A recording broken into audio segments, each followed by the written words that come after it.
2024 ఏప్రిల్లో జరగబోయే అసెంబ్లీ ఎన్నికల్లో కోవూరు నియోజకవర్గం వైసీపీ పార్టీ అభ్యర్థిగా ప్రస్తుత ఎమ్మెల్యేగా ఉన్న మా అన్న ప్రసన్నకుమార్ రెడ్డి గారిని మార్చవలసిందిగా మన ముఖ్యమంత్రి వైఎస్ జగన్మోహన్ రెడ్డి గారికి విజ్ఞప్తి చేసుకుంటున్నాను.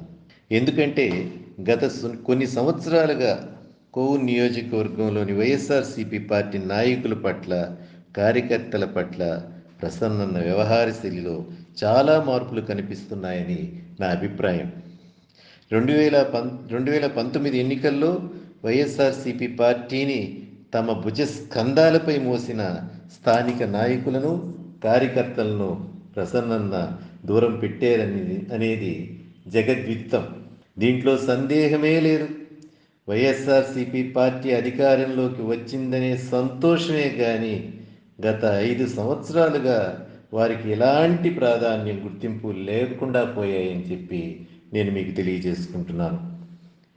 ప్రతి గ్రామంలోని నాయకులు, పార్టీ కార్యకర్తలు మండల స్థాయి నాయకుల వర్గ విభేదాలకు బలైపోయి ఎవరికి చెప్పుకోలేని, అర్థం కాక పార్టీని వీడలేక లోపల ఎంతగా కుమిలిపోతున్నారో ప్రత్యక్షంగా నేను చూశాను. ఈనాడు కోవూరు నియోజకవర్గంలోని గ్రామస్థాయి నాయకులు, పార్టీ కార్యకర్తలు తమ సమస్యలను ప్రసన్న దృష్టికి తీసుకుని వెళదామనుకుంటే శిఖండిలా ఈ మండల స్థాయి నాయకులు వారికి అడ్డు తగులుతున్నారు. ఒక్కొక్క మండలానికి ఒక్కొక్క నాయకుడిదే హవా.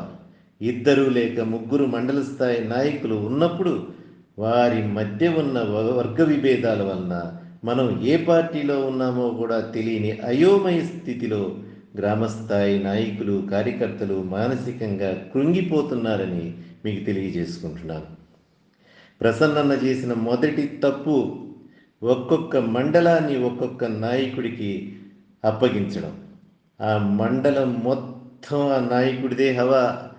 ఎవ్వరు కూడా ఆ నాయకుడిని కాదని ప్రసన్నన్న దగ్గరికి నేరుగా వెళ్ళే పరిస్థితులు నేడు లేవు. ఆ నాయకుడు చెప్పిందే వేదం, ఆ నాయకుడు చెప్పిందే శాసనం. ఆ మండలానికి సంబంధించిన ప్రజలందరికీ కూడా మన ప్రసన్నన్న ఎమ్మెల్యే అని మర్చిపోయి ఆ నాయకుడే మన ఎమ్మెల్యే అనే భావన ప్రజల్లోనూ, కార్యకర్తల్లోనూ, గ్రామస్థాయి నాయకుల్లోనూ వచ్చేసిందని నేను మీకు బాధతో తెలియజేసుకుంటున్నాను. ఎంతోమంది తమ సమస్యలను స్వయంగా చెప్పుకుందామని ప్రసన్నన్న ఇంటికి వెళితే మళ్ళీ కలుద్దాం, రేపు కలుద్దాం అనే మర్యాదపూర్వకంగా వారిని ఇంటి లోపలికి కూడా పిలవకుండా అటెండర్స్ చేత చెప్పి పంపించడంతో అవమాన భారంతో వారు వెనుతిరగడం తప్ప వాళ్ళు చేసేదేమీ లేకుండా పోతుందని నా అభిప్రాయం.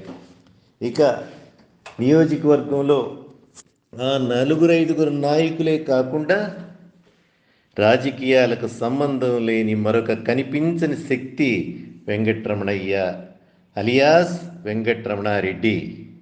ఈ వెంకటరమణయ్య అనే వ్యక్తి బుచ్చి మండలంలోకి ప్రవేశించి బుచ్చి మండల నాయకుల మధ్య విభేదాలు సృష్టించి రాజకీయాలు నేర్పించే బుచ్చి మండలంలో వైఎస్ఆర్సీపీ పార్టీని భ్రష్టు పట్టించిన చరిత్ర వెంకటరమణయ్యదేనని చెప్పి నేను మీకు తెలియజేసుకుంటున్నాను. ఆఖరాకి ప్రసన్నన్న జిల్లా అధికారులకు కూడా ఈ వెంకటరమణయ్యని మా తమ్ముడు అనే పరిచయం చేసే స్థాయికి పెంచేశాడంటే ఇంకా మనం అర్థం చేసుకోవచ్చు. అసలు ఈ వెంకటరమణయ్య అనే వ్యక్తి తెలుగుదేశం పార్టీ కోవర్ట్ అని నా అనుమానం. వెంకటరమణయ్యే కాదు, ప్రతి గ్రామంలోనూ, ప్రతి మండలంలోనూ తెలుగుదేశం కోవర్టులు ప్రసన్నన్న చుట్టూ చేరిపోయారనేది జగమెరిగిన సత్యం. దీనికంతటికీ కారణం నేను మళ్ళీ గెలుస్తాను అనే అహం ప్రసన్నన్న నరానా జీర్ణించుకుపోయింది. ఈ అహమే 2004లోనూ 2014లోనూ ప్రసన్నన్నను దెబ్బతీసింది. అయినా గతం మర్చిపోయిన మా అన్న 2024లో కూడా అదే అహంతో అందరి పట్ల ప్రసన్నన్న ప్రవర్తిస్తున్నాడు. అంతెందుకు, నేను, నా కుమారుడు రాహిన్ గడప గడప కార్యక్రమంలో పాల్గొంటున్నప్పుడు మా పట్ల ప్రసన్నన్న ఎంత అవమానకరంగా ప్రవర్తించాడో కోవూరు నియోజకవర్గ ప్రజలందరికీ తెలుసు. నా మీద, నా కుమారుడి మీద కోట పోలీస్ స్టేషన్లో కేసులు పెట్టించిన మా దాయాది కుమారుణ్ణి ప్రసన్నన్న దగ్గరికి తీశాడంటే అంతకంటే అన్యాయం మరొకటి ఉందా?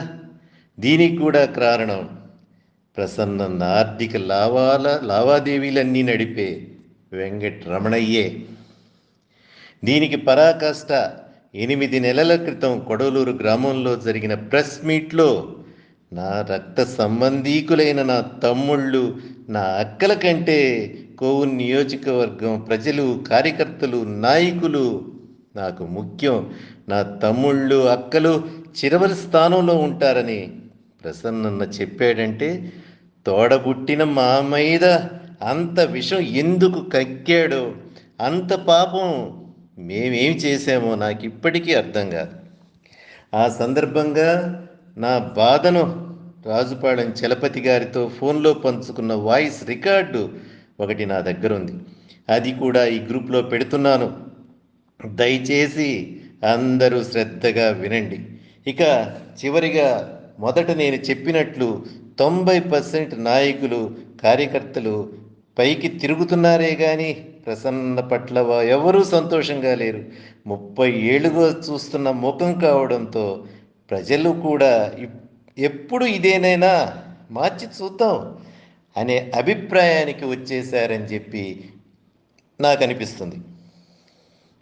ఇలా ఎన్నో రకాలుగా కోవూరు నియోజకవర్గంలో వైఎస్ఆర్సీపీ పార్టీలో పరిస్థితులు గందరగోళంగా మారిపోయాయి. ఈ విషయాలన్నీ గడప గడప కార్యక్రమంలో నేను ప్రసన్నతో పర్యటిస్తున్నప్పుడు ప్రసన్నన్నకి చెప్పుకోలేని ప్రజలు, కార్యకర్తలు, నాయకులు తమ బాధలు నాతో పంచుకోవడం జరిగింది.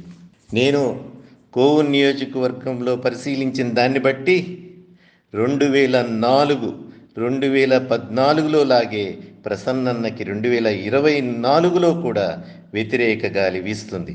కాబట్టి మన ప్రీతమ నాయకులు, మన ముఖ్యమంత్రి జగన్మోహన్ రెడ్డి గారు కోవూరు పట్ల ప్రత్యేక శ్రద్ధ తీసుకొని లోతుగా పరిశీలించి రాబోయే అసెంబ్లీ ఎన్నికల్లో కోవూరు అభ్యర్థిగా ప్రసన్నన్నని మార్చవలసిందిగా నేను విన్నవించుకుంటున్నాను. అంతేకాదు, ప్రసన్నన్న స్థానంలో కోవూరు అభ్యర్థిగా సౌమ్యుడు, మితభాషి, మంచి వ్యక్తిత్వంతో పాటు అందరినీ కలుపుకుపోయే గుణం కలిగి చిన్నతనం నుండి మా కళ్ళ ముందు పెరిగిన బిడ్డ ప్రసన్నన్న కుమారుడు రజత్ కుమార్ని ప్రసన్నన్న స్థానంలో కోవూరు అభ్యర్థిగా నిలబెట్టవలసిందిగా మన ముఖ్యమంత్రి జగన్మోహన్ రెడ్డి గారిని చేతులెత్తి వేడుకుంటూ బాధాతప్త హృదయంతో మీ అందరి దగ్గర సెలవు తీసుకుంటున్నాను. ఒక్కసారి మన రాజుపాళెం చలపతి గారితో నేను మాట్లాడిన ఆ ఆడియో రికార్డును శ్రద్ధగా వినవలసిందిగా కోవూరు ప్రజలను కోరుకుంటూ మీ అందరి దగ్గర సెలవు తీసుకుంటున్నాను. మీ నల్లపరెడ్డి రాజేంద్ర. నమస్కారం.